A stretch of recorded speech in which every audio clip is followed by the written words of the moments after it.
Hi, I'm Chuck Dorsett for Weaver Leather Supply, and this is the Leather Element. If you've got a good question for us or a good idea for a Leather Element, drop it in the comment box below. Also, if you want to know when our videos release, just click your notifications. You'll know exactly when these come out. So we're going to look at the wooden strap cutter. Cost per use, #1 in our shop. I use this on about 80% of my projects. It will cut straps so easily. It's comfortable, the blades are sharp, they're inexpensive, and they're easy to replace. That hits every point. All right, so let's step over here and look at how to load a blade. When we receive our wooden strap cutter, it's going to come with a blade already in it, but we also get a little pack of extra blades. I rarely change these out. That's a good, sharp, quality blade. Now, we're going to look at every bit of this, but it's a relatively simple tool to work with. Extremely durable. Mine lasted 20 years before actually the threads up here ultimately gave out. But like I said, well worth every penny. Let's start right here. So up top, we've got a screw here, and that allows us to adjust the width of our strap. So let's take this cross arm out. Now, there are two ways to replace our blade or change out our blade. Officially, first off, we've got two plates here. Let's unscrew this enough out to where this blade will simply slip over to the side. And there we go. Now, right inside, notice we've got two cuts here. Our blade is going to insert, and you can see on this one, we've got our cutting edge right there. I want the cutting edge facing my measurements here. So I can push that down in, I can feel it with my finger. Be careful, these are very sharp. Now I'm just going to flip that piece back around and tighten it down. Get that good and tight. Now I'm going to do the same thing on the other side. That blade falls right into that slot. Let's flip that around, and now we're going to tighten this screw. Okay, so our arm with our blade inserted is ready to go in, and we can see the blade in there. Now, why I said there's two ways to do this, typically what I'll do is loosen this enough to let go of the blade.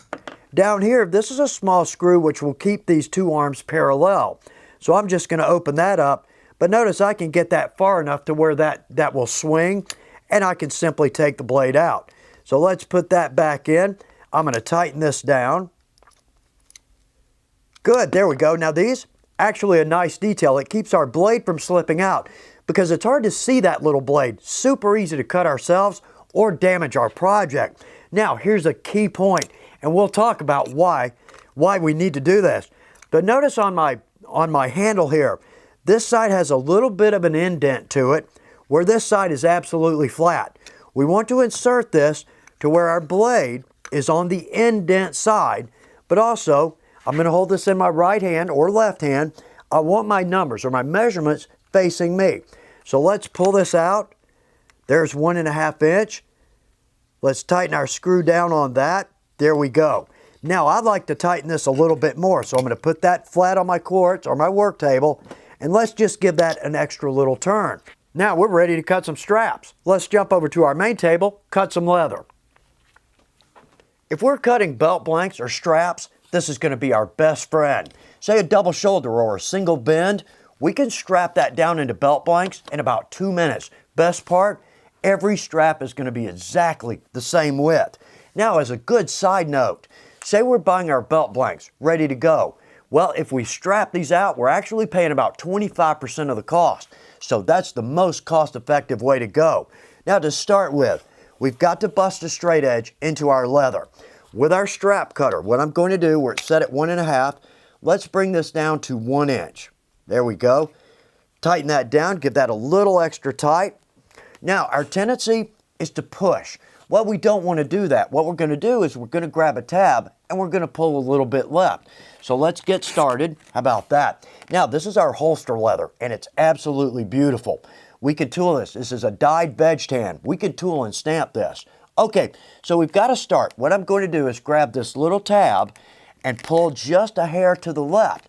So therefore, I don't have to force my tool over, and it's going to get a perfect cut every time. So let's just pull that a hair to the left. How easy is that? Now let's just double check end to end. Absolutely the same width. Now here's a cool little trick. Say we're trying to strap from a smaller piece. Well, we can absolutely strap it like this, but it's going to be a little bit hard to push.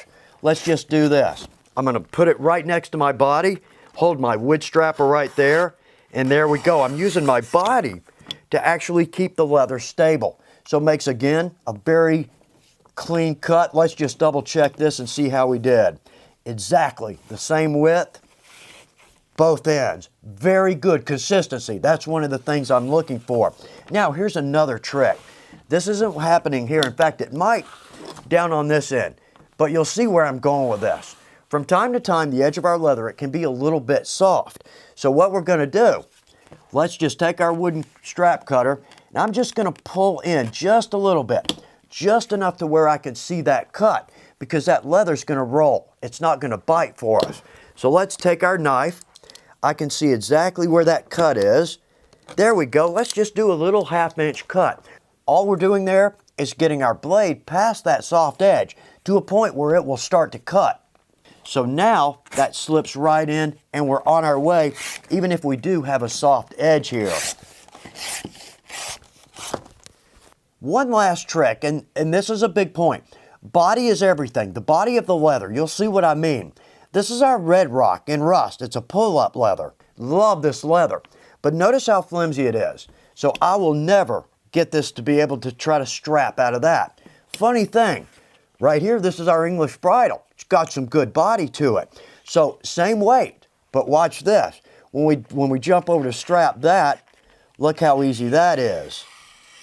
Good, let's check our width. Absolutely perfect. That's exactly what we're looking for. Now there's one little trick here that can be very frustrating to us if we're new at using one of these. So let's jump over to our pattern table, knock that out. I want to bring this up because this can be very frustrating, and I only speak from experience there. On our body, I mentioned earlier, notice we've got the recess right here. Well, we want our cutting blade to that side of our handle. If we by chance get this reversed, what's going to happen is when we go to strap, our leather's going to catch right on that edge, and we're not going to be able to figure out why that won't go through. Like I said, I'm simply speaking from experience here. So let's make sure we get our arm on the right side. We want our cutting edge on the side of that recess. But here's another good point. In fact, a quality point.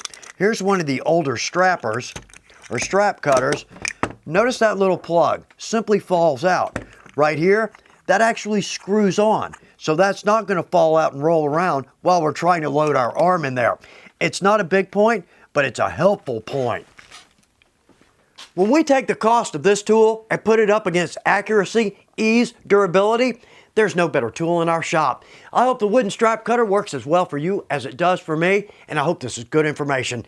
Thanks for taking time to watch The Leather Element. Good luck with your projects.